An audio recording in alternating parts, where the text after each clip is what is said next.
Hi,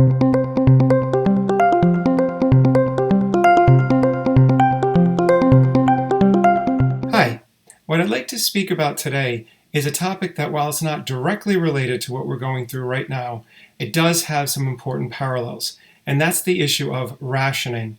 Now, as many people have said, we are at war with the virus, and in terms of trying to defeat this virus that we're waging today.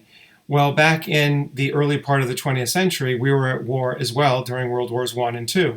And during those periods, the US government encouraged the American citizens to ration and to try to make sure that they could get by with less so there could be more materials, foodstuffs for the soldiers on the battlefield, for example.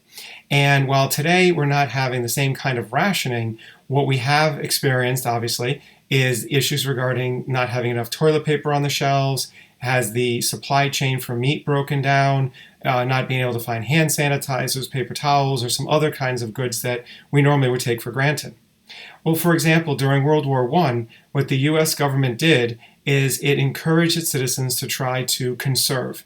And you can see in images 1 and 2, what they produced was a document that encouraged Americans to try to plant their own victory gardens. In other words, their own gardens in their own backyards where they could grow some cucumbers, tomatoes, lettuce, whatever it might be, so that there would be more food that then the farmers could then send to the battlefield. So that's an interesting example.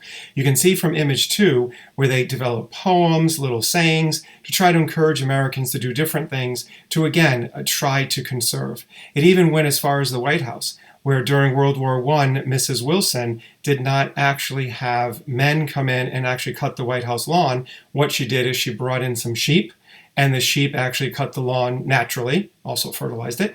And then also at the same time, what she did is she took the wool from those sheep and she donated it to the Red Cross, obviously to make clothing. So we can see that even dating back to 1918, 1917, the United States government was encouraging this type of rationing. During World War II, it took on an even more heightened awareness and really kind of systemized, centralized process with the war rationing, as you can see in image 3.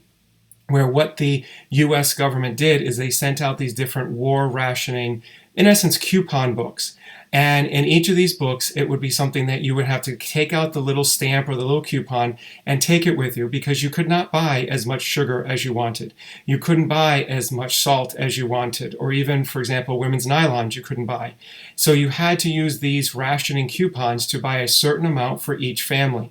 And every family member, including children, received one of these rationing coupon books. And you can actually see that's actually the example I'm showing there in image 3 is actually from the World War II museum down in New Orleans. So these are just a couple examples that made me start thinking about some of the parallels between obviously the two great world wars of the 20th century and obviously something that we're waging and dealing with currently today.